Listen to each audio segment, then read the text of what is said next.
Check.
Oh, okay.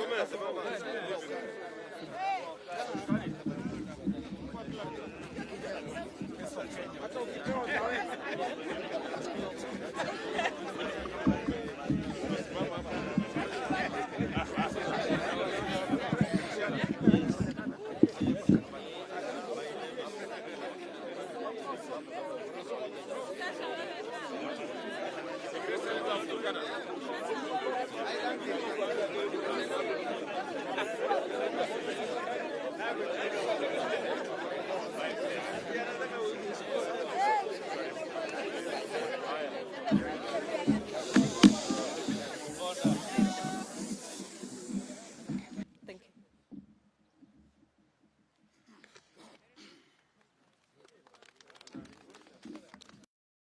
Yes, we continue with the statement. Breakdown of the rule of law. The state is pushing the country towards the collapse of the rule of law and emasculation of oversight of institutions. Worrisomely, we are witnessing the return of detention without trial through the misuse of the police and the criminal justice system, where individuals are held without the benefit of a judicial hearing. The courts should not allow themselves to be intimidated and weaponized for political purposes by the political actors in privileged positions. They should stand firm and uphold their independent constitutional mandate to uphold the rule of law and protect human rights.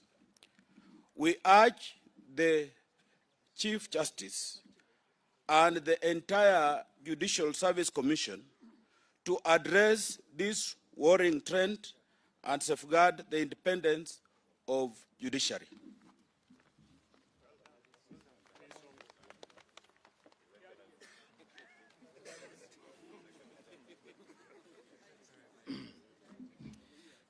We are concerned by the emergence of a deliberate policy to reintroduce ethnic mobilization and regional balkanization of our politics.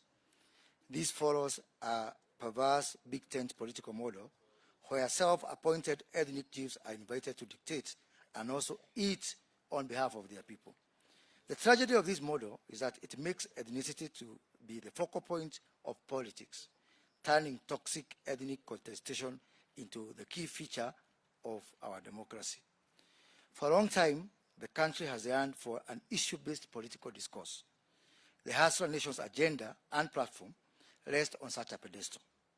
This is why we have consistently endeavored to shift national discourse from the retrogressive and divisive politics of tribe to a new conversation that is inclusive and focused on a bottom-up empowerment approach.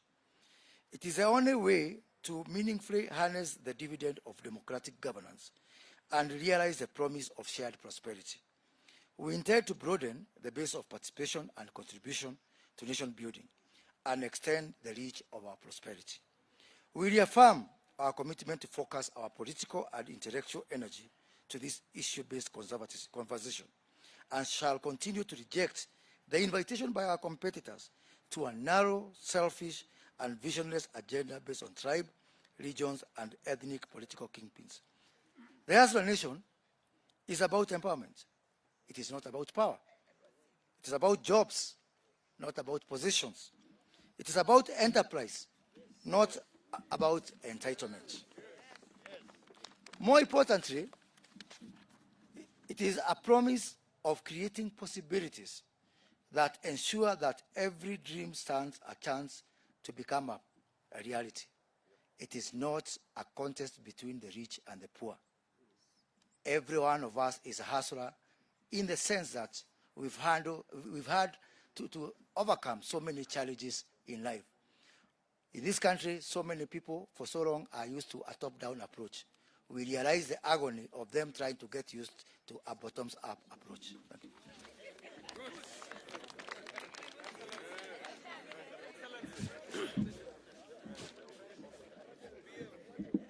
I'll read the final part in English and then allow two of our colleagues to speak in Swahili.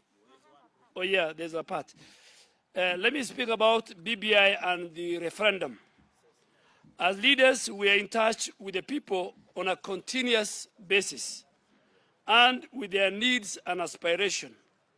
We reiterate our earlier position that constitutional changes are not a priority for the nation and a consensus building is the way forward, and that issues that we raised last time in this same venue needs to be addressed and build a one united Kenya where there will be no contest in the change that is anticipated in the Constitution. We remain, as a group, we remain committed and focused on the people's needs, and these include the revival of the economy, addressing the health of the people of Kenya vis-a-vis the COVID-19 epidemic, the education sector, including our children going back to school, the agriculture and other social challenges that face our people. Should the country be forced into a referendum, hypothetically I'm saying, then citizens should be provided with information on what is being changed, for what purpose, in whose benefit, and in accordance with the Bill of Rights and the constitutional provisions. Consequently, citizens, as guaranteed in the Bill of Rights, should be allowed to decide in an environment that is devoid of intimidation, blackmail, use of force, and above all, bribery.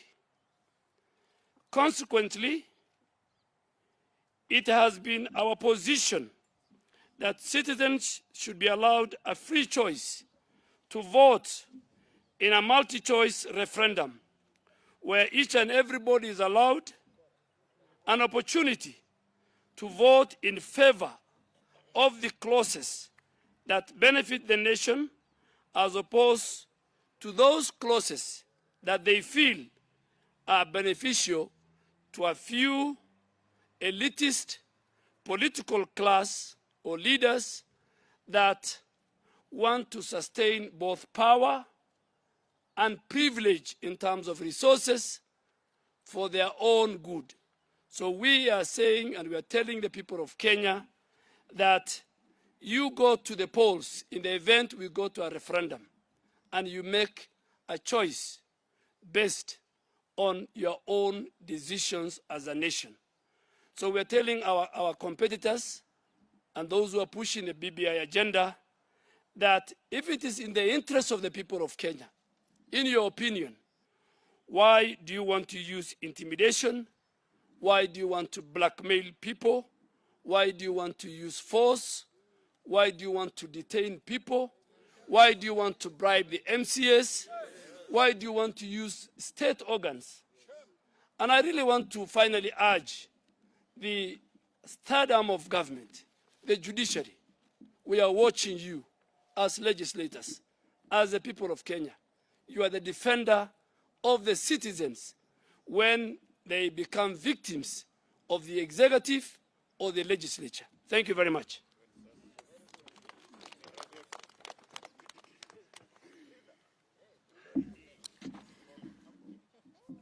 In conclusion, on our agenda today, as a caucus, we agreed to focus our energies in championing of pro-people bills. And in particular, we looked at key parliamentary or legislative proposals that have been before the House or are before the House currently. And we looked at the agriculture sector, where we noted that the AFA Act that was passed in 2013 did a great disservice to the agricultural sector in this country, because what it did was to amalgamate all the boards of the various parastatals into one big institution called AFA, that has therefore meant that there hasn't been real focus and real attention being paid on key issues affecting various farmers in different areas. In particular, we saw the boards, we saw less focus on the tea board, coffee board, dairy board. All those boards need to now be separated so that we can be able to put more energy and more resources. So to this end, we will be pushing for the operationalization of the Tea Act that was passed last year in December.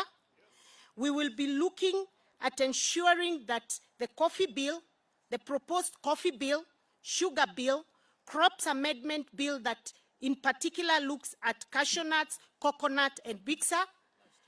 And we'll also be looking at Mira, which currently lacks legislation, and there's a problem of market linkages between the Mira farmers and the markets within the country and out of the country.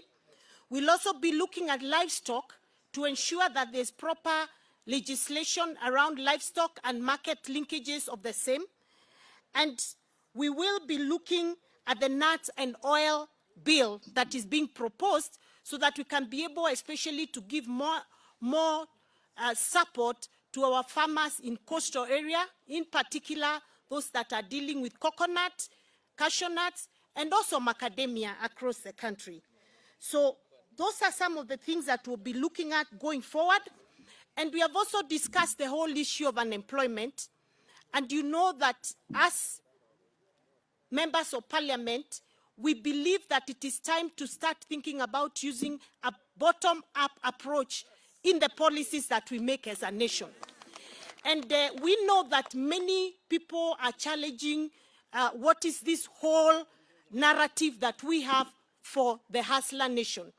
And they're saying it is time to place the issues that affect the people at the bottom pyramid of our country on the table and make sure we come up with policies and come up with legislation that will help improve this lot of people who are the majority in the country.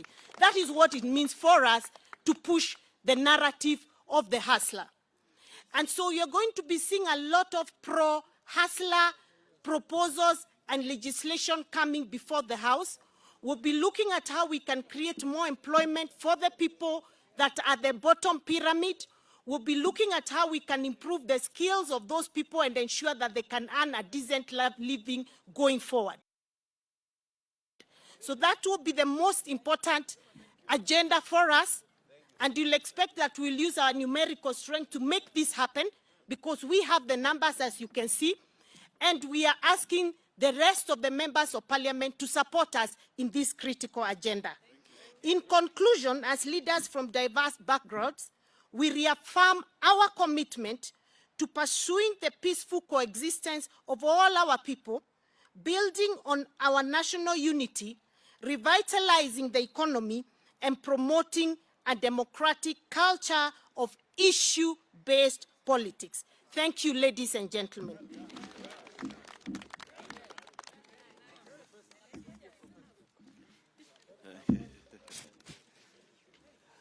Asanteni sana. Sasa tuna taarifa ambayo tutaitoa kwa Kiswahili kwamba sisi ni viongozi ambao tuko katika mawazo mamoja ambayo tunafikiria kuboresha maisha ya Wakenya, na kwamba leo tumekutana hapa kuangalia mambo ambayo kwa sasa ni kama matatizo ambayo yanatukumba. Mwanzo, kwamba kuna njama fiche ambazo zinapangwa ili kuvuruga amani katika ile mikutano ambayo huu mrengo wetu tunaufanya. Ukiangalia kule Kilifi na Mombasa wakati tulipokuwa na mikutano iliyopita wiki hii, kwamba hakukuwa na walinzi wa usalama wa kutosha wakati ule naibu wa rais akifanya mikutano. Na hii ni kwamba tunapata nafasi ya kwamba wale ambao wanataka kuvuruga amani katika ile mikutano wanapata nafasi ya kuingia pale.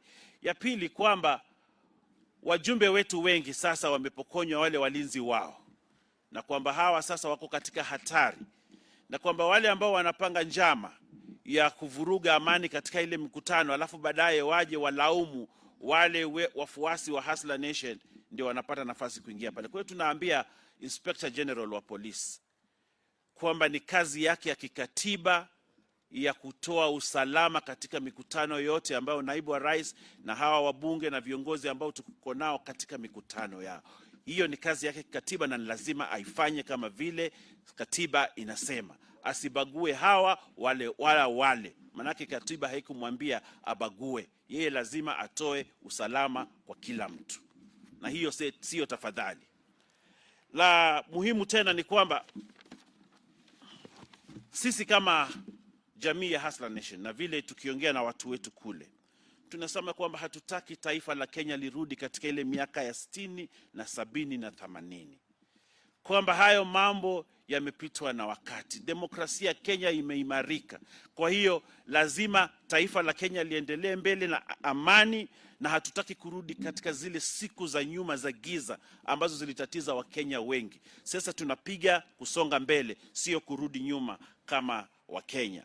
Kwa hiyo tunaambia tuone baji zao na tuone majina yao ili tujue hawa ni kina nani.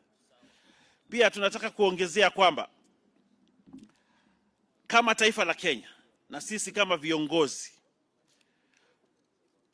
umaarufu wa Kenya ni bora zaidi kuliko umaarufu wa mtu mmoja, na kwamba sisi kama taifa lazima tukae kama jamii moja. Na pia tunaambia jamii ya kimataifa kwamba waangalie kwamba hii Kenya isirudi nyuma na kwamba tusiwe na fujo kama zile tulizoziona zamani. Kwa hiyo tunaambia marafiki zetu wa kitaifa, wale wa kutoka kule Marekani, Umoja wa Kitaifa, African Union, kwamba waweke darubini zao katika hili taifa letu ili Kenya izidi kuwa na amani. Na hao ni marafiki, akufaye kwa dhiki ndiye rafiki. Nataka kuongea kuhusu utovu ama uvunjaji wa sheria hapa Kenya. Na nisikitiko kwamba serikali inaweza kujitumia ama kutumia maafisa wake ama vyombo vya usalama kuvunja sheria. Tumeona kwamba sasa watu wanawekwa vizuizini bila kupewa nafasi ya kujitetea katika taifa hili letu la Kenya. Na tunauliza mahakama kwamba isikubali kutumika mahakama kuvunja sheria, ama vyombo vya usalama vya kitaifa kama vile polisi wasikubali kutumiwa kuvunja sheria. Na pia tunaambia mahakama wasitumiwe kama vyombo vya kuharibu mambo ya siasa hapa Kenya. Tumeona watu wetu wengi wakipelekwa mahakamani sio kwa sababu wamevunja sheria, lakini kwa sababu wanataka kusukumwa huku na pale. Kwa hiyo tunaambia kwamba mahakama ikatae kutumiwa katika mambo ya kisiasa na isimame kulinda haki za binadamu na haki za Wakenya wote.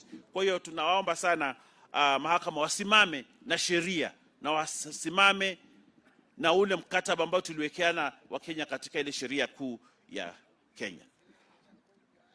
Jambo ambalo ni muhimu tena ni kwamba tumeona formations za kikabila, kwamba sasa hii Kenya inagawanywa kwa mikabila, kabila hili, kabila hili, kabila ile, na hiyo sisi tunaona kwamba inaashiria mambo mabaya tukiingia katika uchaguzi wa 2022, kwamba ukabila isiwe ndio ngao ya kutafuta uongozi hapa katika hili taifa la Kenya.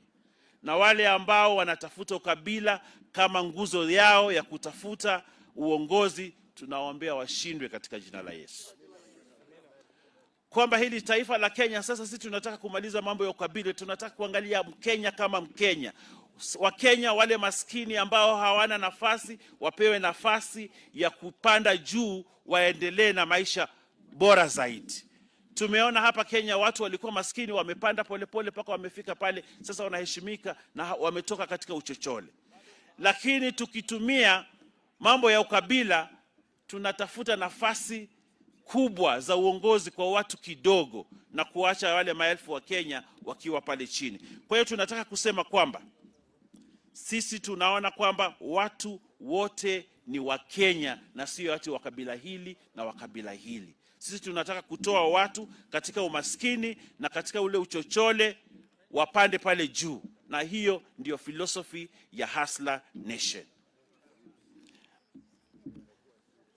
Na sisi tunasema kwamba Hustler Nation ni kwamba watu wawezeshwe, wale ambao wako chini wawezeshwe, wapande pale juu. Sio wale ambao wanatafuta mamlaka kwa kupitia wale wa chini alafu baadaye waje wawaache pale chini. Sisi tunasema kwamba ni wakati wa kila Mkenya kupata nafasi ya kuboresha maisha yake. Na hiyo ndio philosophy na hilo ndio maneno ambayo sisi tunataka kuambia Wakenya, kwamba kila Mkenya ambaye yuko katika hili taifa ako na nafasi ya kupanda kutoka pale yuko apande juu na aendelee na maisha, sio kutengeza mamlaka na kupatia mamlaka watu kidogo ukifikiria kwamba umebadilisha taifa. Kwa hiyo nikimalizia, nataka kusema kwamba mambo ya BBI na referendum, priority ya Wakenya sasa ni kuboresha maisha yao, sio mambo ya BBI. Na kwamba Wakenya wako na mambo mengi muhimu zaidi ya kuangalia: kukuza uchumi wao, kuhakikisha kwamba taifa linaenda vizuri, kuhakikisha kwamba mambo ya COVID tunapigana nayo na kupigana na umaskini, sio kuhusu mambo ya BBI. Lakini hata kama watalazimisha kwamba watu waangalie mambo ya BBI, tunasema kwamba Wakenya wapewe nafasi ya kujisomea wenyewe hii BBI, wajue ni nini ambacho watapigia kura katika ile BBI.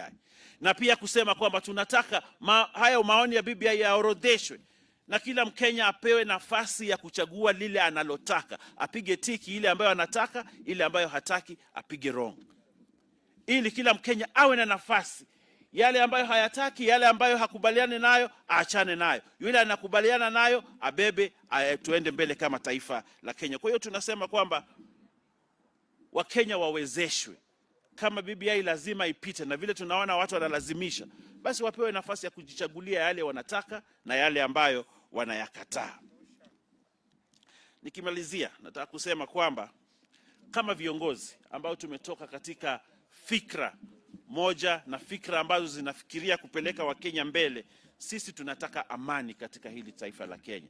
Taifa la Kenya kunawiri na taifa la Kenya kujengeka, lazima kuwe na amani na kila mtu apatiwe nafasi ya kuenjoy demokrasia ya ambayo iko katika hili taifa la Kenya. Nataka nimalizie hapo niseme asante. Wale ambao wana maswali, nafikiria kuna watu watajibu.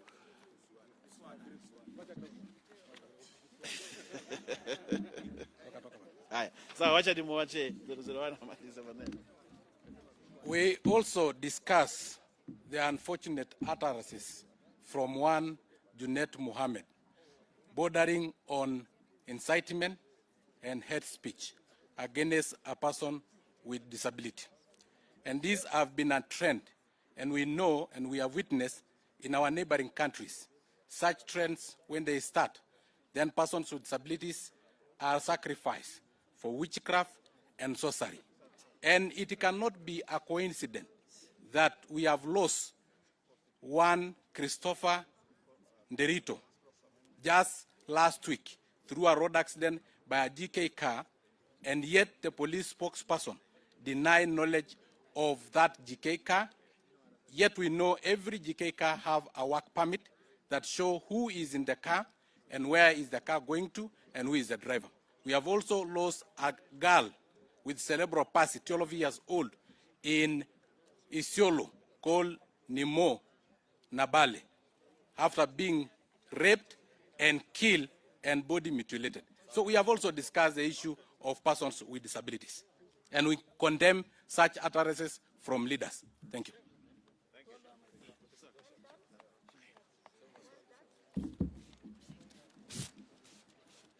Nataka kumalizia kuhusu miswada ambayo inakuja katika bunge. Okay. You ready? What? Oh, tunataka kumalizia kuhusu miswada ambayo inakuja katika bunge la kitaifa. Oh, they're saying they don't have sound. What happened? Oh, okay. Sort.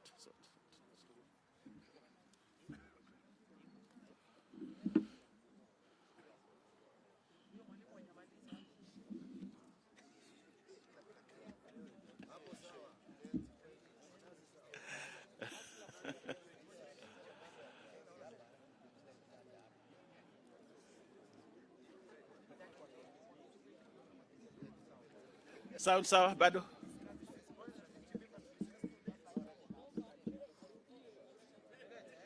Nani huyo? Gani? Huyo.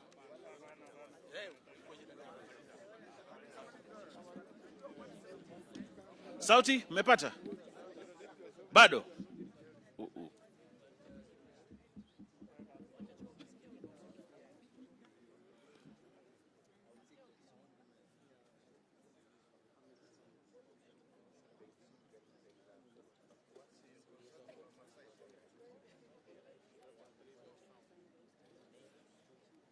Bado?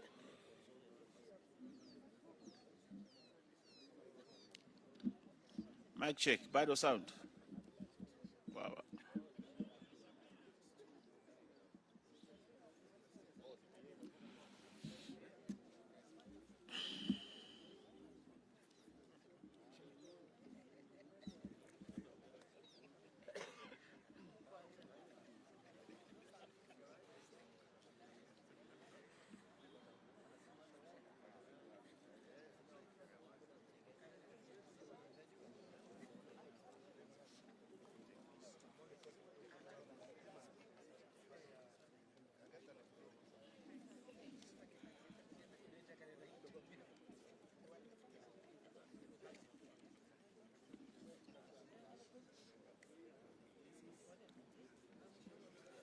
Sawa, haya sawa. Tunataka kuongea kuhusu miswada ambayo iko mbele ya bunge kwa sasa, miswada ambayo ni muhimu kwa Wakenya, ambayo sisi tunataka kupatia kipaumbele bunge likifunguliwa, na kwamba hawa wabunge ambao wako hapa watapatia support hii miswada. Mwanzo kuna ile T-Act ambayo kwa sasa ilitiwa sahihi, na tunaomba serikali kwa sasa ihakikishe kwamba wamefanyia operationalization ya T-Act kwa haraka sana, ili wale wakulima wa chai wapate manufaa ya ule mswada ambao ulipita pale bunge. Vile vile kuhusu mambo ya kahawa, mswada uko pale bunge kuhusu mambo ya kahawa, na sisi kwa nia moja tumesema kwamba tutahakikisha kwamba huu mswada ukifika bunge utapita kwa haraka iwezekanavyo, ili wakulima wa kahawa waweze kupata manufaa. Kuna mswada ambao unakuja wa Crops Amendment Bill ambao unahusisha mambo ya biksa, mambo ya korosho na mambo ya minazi ambayo ni mimea ya pale pwani. Na tumekubaliana kwa kauli moja kwamba huu mswada ukifika bunge tutaupigia pondo na kuhakikisha kwamba umepita na wananchi wa pwani wasaidike na wafaidi ile mimea yao pale chini. Pia kuna mswada wa sukari ambao unakuja pale bunge, na mswada ambao kwa kauli moja pia tumekubaliana tutahakikisha kwamba huu mswada umepita ili wakulima wa sukari wafaidi na wafaidike katika kuna mswada pia wa kuhusu mambo ya maziwa ama milk regulations ambazo pia zinakuja bunge. Na tunawauliza sio wabunge sisi pekee, na wale ambao wako nje pia wahakikishe kwamba tumeshikana na kuungana na kuhakikisha kwamba Wakenya wamepata faida katika ile maziwa ambayo inatoka katika mashamba yao. Na wale wakulima wa miraa pia, mswada wao ukikuja, sisi kama wabunge na viongozi ambao tuko hapa tumekubaliana kwa haraka tutapitisha haya mambo ili Wakenya wapate nafasi ya kufaidi mimea yao na pia kufaidi ukulima wao. Tunasema kwamba Kenya bado ni nchi ambayo inategemea ukulima, na sisi tutahakikisha kwamba tumewaunga mkono wakulima na wakulima wapate faida kubwa. Maanake wakulima wengi hapa Kenya bado ni mahasla, na tutawapatia nafasi kuhakikisha kwamba they have succeeded from their hustle. Asanteni sana, Mungu awabariki. My responsibility here is going to be very brief, to take questions on behalf of these 139 members of parliament who are here. And for the record, the 23 who are not here and who endorsed the statement. Some came in the morning and went for other responsibilities. Others went for responsibilities in their counties, like the Mandera team, who have a security meeting at back home. And so the total of us were 162 who endorsed the statement, but it's only 139 who are available here for this statement here. We will take 4 questions, and then because this is a statement that has been endorsed by others, we don't want to deviate from the statement. So I'll take 4 questions, and those 4 questions should be relevant to the subject that we have raised here. Chemutai? 4. Another person, so that I count NTV, KTN, and Ebru. On behalf. Kama sijapik mtu mwingine mpatie maswali yenu yeye hawa waulize. Proceed. Where can hear? Volume.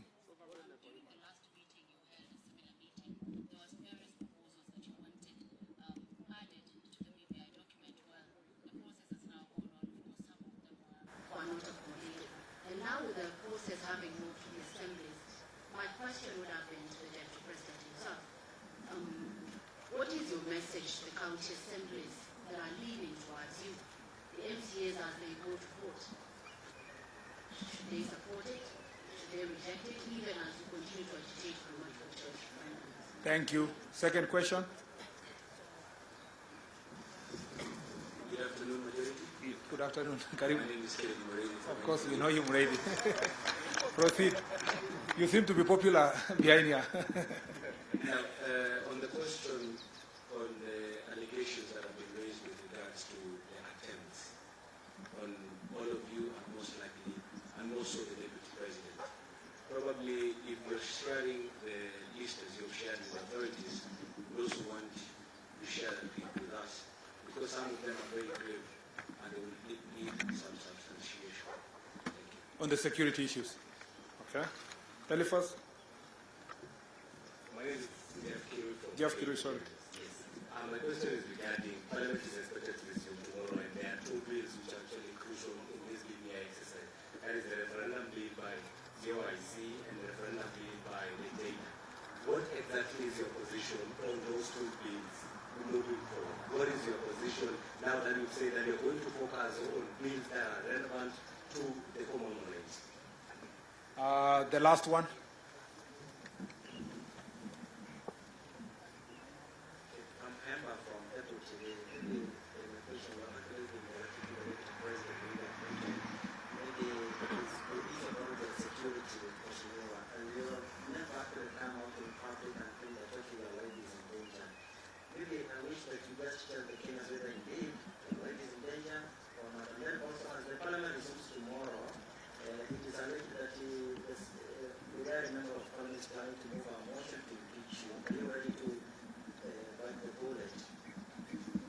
Okay, thank you. I will group these questions into 3. There is the question of BBI, which Honorable Duale will respond. There is the question of security, generally for security, the 2 questions on security from Muredi and Kayemba, and will be answered by Senator Susan. I'll leave Duale to be the last one. Wait, hold on, Leader Majority. Yeah, you will be the last one. And then the question of impeachment will be answered by Linturi, and I'll start with that one. Linturi, please.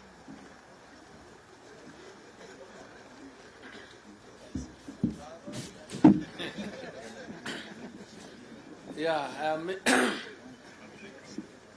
let me say I'm really surprised to hear that there is that intention to impeach the deputy president.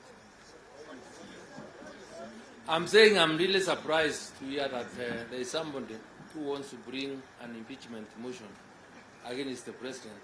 And if what I've been reading is something to go by, is a motion that is being brought by even a member from a party that I think is ANC, if I'm not wrong, if my memory serves me right.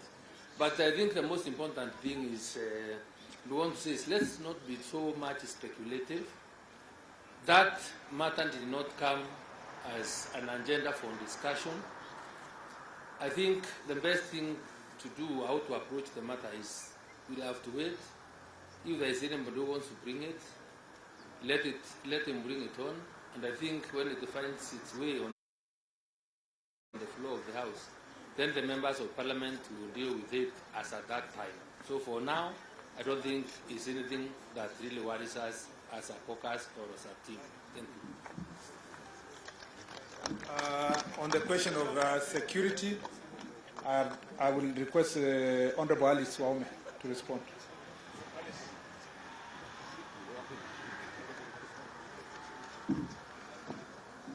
Members of the press, I have been asked to answer the question on security. You know, we have said in the statement that the members' security, many members of Parliament have had their security withdrawn. That, of course, answers to the vulnerability of members if we are going for meetings without security. And we have called upon the relevant office of the IG to take into account and provide security as and when members of Parliament and even this team is having their political meetings or any other meetings elsewhere or within the country. We've also asked that the police to be sent, the security assigned to those meetings be designated and have the relevant uniform and their numbers properly identified for purposes of accountability. The last one is the names. You are asking for the names of the people who may have been assigned some of the duties.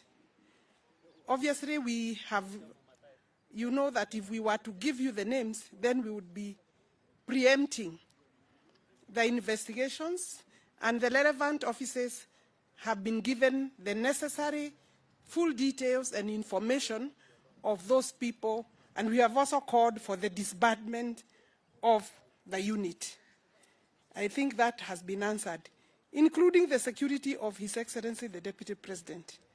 Once the security is not sufficient, I think you obviously can tell that then the issue is not tidy. Thank you very much.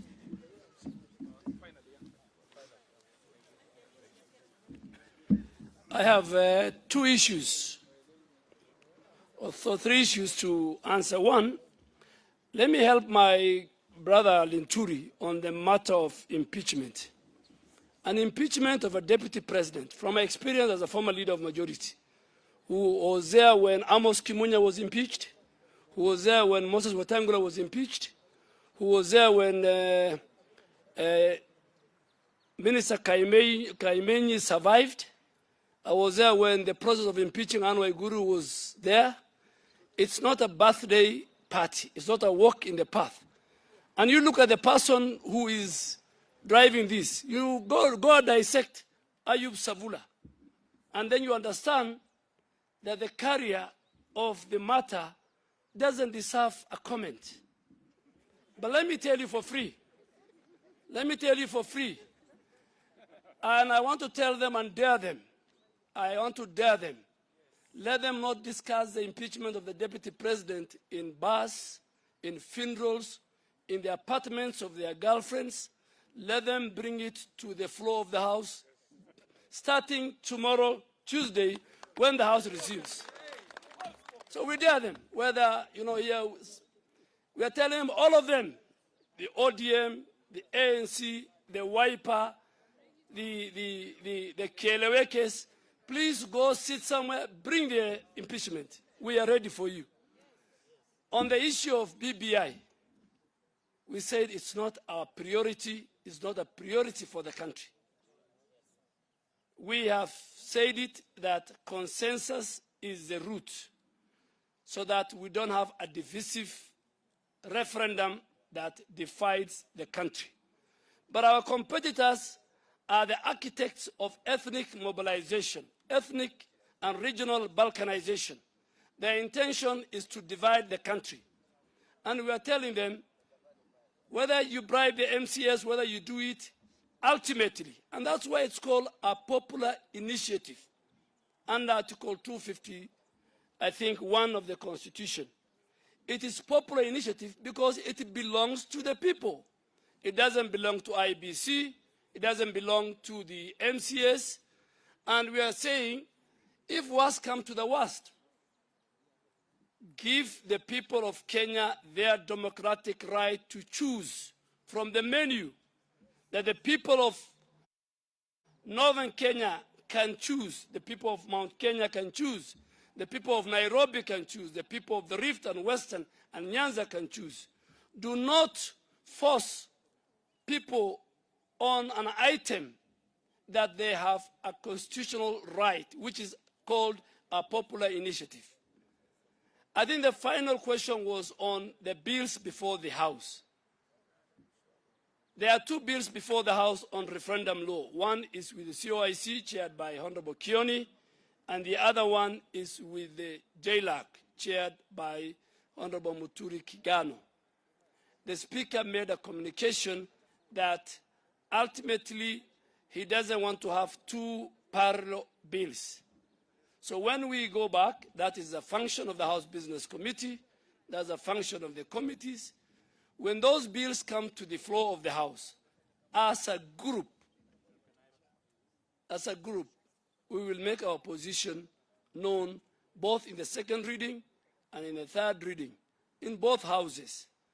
And I want to make it also very, very clear that this BBI should not be proposed. The proponents are in a dark room. Take it to the people. Explain to the people. And I was very, very shocked. Very shocked. And I want to challenge him, the former Prime Minister, lying openly that if BBI passes, Turkana County will get 20 million. I want to challenge him. 20 billion. I want to challenge him. There's mathematics, you know. I remember the little algebra I did when I was in school. And quadratic equation. Turkana in the formula in BBI. And I want them to challenge me. And I'm challenging them to a contest. Turkana, Marsabit, Isiolo, Tana River, Lamu, Samburu, Wajia, Mandera. If BBI passes, the Tharaka Nithi, they are the 8 counties that are losing. I'm challenging the ODM brigade led by the former Prime Minister. Don't lie to the people. At your age, you don't lie. No, at your age, no. At your age, you don't lie. And I want to thank the governor of Turkana. I want to challenge them. In that formula in BBI, if you do the mathematics, Mr. Odinga, if you do the mathematics, Turkana County now is getting 11 billion, Turkana County will get 9.8 billion. I'm not saying it. So you can see a whole proponent of BBI is lying to the people of Turkana. And the same thing, he wants to come to Mandera and lie. And if you go to these counties, in fact, the 2-3 worst counties that are losing over 2 billion is Isiolo, Lamu, and Tana River. Thank you very much. God bless you.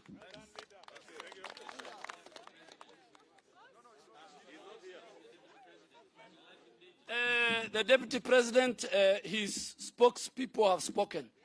His life is not in danger, he is well and good. Hakuna watu wengi wa mkono.